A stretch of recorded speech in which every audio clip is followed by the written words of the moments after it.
اچھا بعض لوگ اس لعنت کی شدت کو بھی کم کرنے کے لیے کہتے ہیں لعنت کا مطلب ہے خدا کی رحمت سے دور، یعنی آپ نے اس کو ٹھنڈا کر دیا، اس آگ کے اوپر آپ نے پانی ڈال دیا۔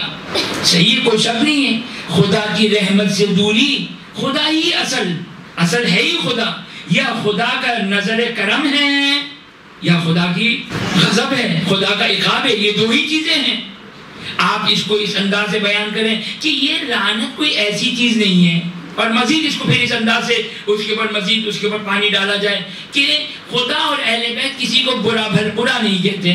کس نے کہا؟ قرآن کبھی کسی کو کتے سے مثال دیتا ہے۔ ہم کیا قرآن اور اہل بیت سے زیادہ پاک ہیں؟ کہا جاتا ہے کہ آل محمد کسی کو بد دعا نہیں دیتے تھے۔ کس نے کہا بد دعا نہیں دیتے تھے؟ پہلے تو میں نے یہی بات کہی کہ خود ایک لعنت بد دعا ہے۔ آج افسوس کے ساتھ زیارت عاشورہ کو ضعیف قرار دیا جا رہا ہے، صرف اور صرف لفظ لعنت کی وجہ سے۔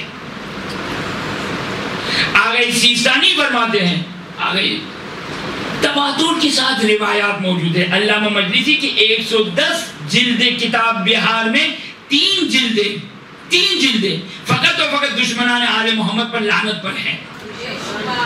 آج ہم اس لفظ لعنت ہم کتنا عمل کرتے ہیں اس پر؟